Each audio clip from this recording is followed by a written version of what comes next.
Are you ready to go, or are you taking a break? I take a little break. Yeah, me too. That's when I watch these guys.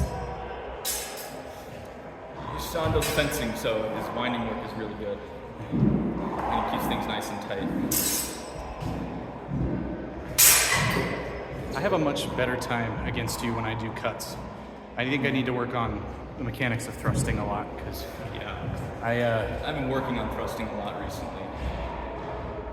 Because it's its own science. Yeah.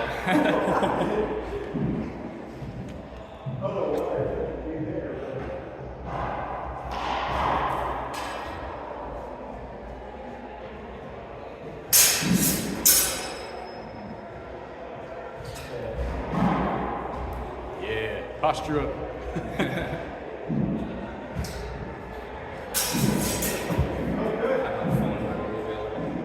Never mind. Trying to work something up. This will just have to trust me. But with Iron Gate, right?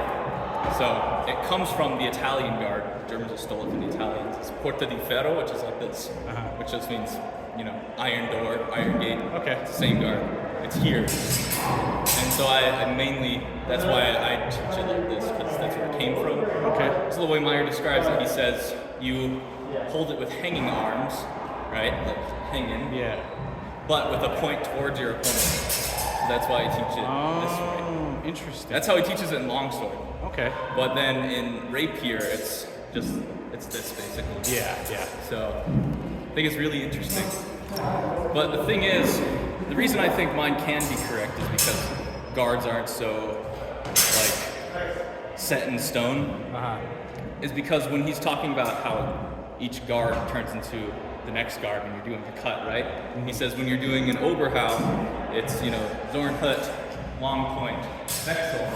It's the same thing with an Unterhau you do, right? Nebenhut. He calls this long point, and he says this is Einhorn. Okay. So it's like you don't cut, like this. Right? Yeah, that's fair. Just cut straight up.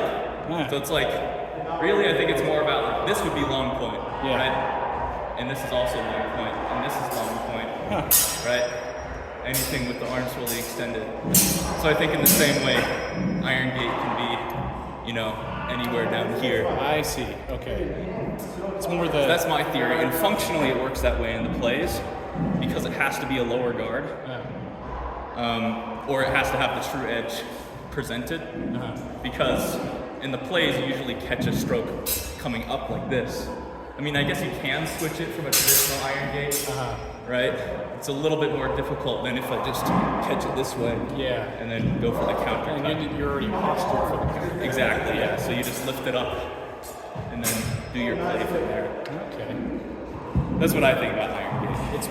Iron Gate is more defined by how it functions than. Yes, exactly. Yeah. And that's how I think most guards are. Yeah. That's why I say, people say this is Zornhut. I've seen videos, even Blood and Iron Martial Arts had a video when I was starting out, where they said it shows Zornhut like this, but more realistically it would look something like this, right?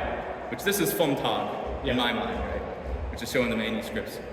But the thing is, you can't do certain things from Fumtag that you do in the Zornhut plays. You have to have the point presented. Because otherwise you can't do the Schleudern, right? Or sliding. Yeah. Or any of these plays if you have it like this. I mean, you can, but might as well just do a spare count, right? Yeah. Instead of sliding and sneaking to the other side. And continue to play from there. That makes sense. Thanks for that. Thanks for listening to my spiel. Yeah, no, that was actually really helpful. Makes a lot more sense now. But yeah, in short, you hit it right on the head. At least in my book, is guards are functional, right? They're defined functionally rather than the position you're in, right? Yeah, and that makes perfect sense for anything. If you can do something properly from a position, then that's the position. Yeah.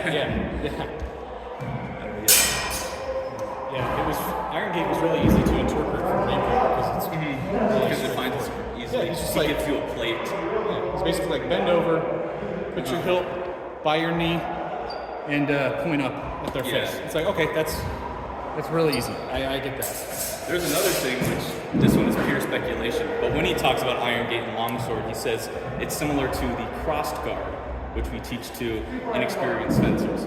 You won't find crossed guard in Kunst's Fechtens because it's not a common fencing tradition. Okay. But cross guard is a common fencing thing. Like a And, minus fetching thing? That yeah. kind of oh, okay. So, you know, like where you get like, you know, Flugel, How, and like Red Fenster, that sort of thing. But cross guard is like this, right? Where you kind of come across. Okay. And so it's for inexperienced people, because they actually still have it in fencing. Like for inexperienced fencers, they'll have you be in cross guard. Okay. Or sorry, for like Olympic fencing. So you can, because you can get the point forward, you can kind of cut with it, right? You cover most of your openings. Okay. So, and I was like, okay, so keeping that in mind, if I'm in cross guard, and I suppose like cross guard, then I think it would be something like this. Okay. It's a lower guard, crossed over. So it really helps that you're like looking for the context. Yeah. If you know the context, it's a lot easier than just reading Kunst's Fechtens and interpreting from that. There's upsetting, there's a guy I used to follow who, he just did like purely Kunst's Fechtens.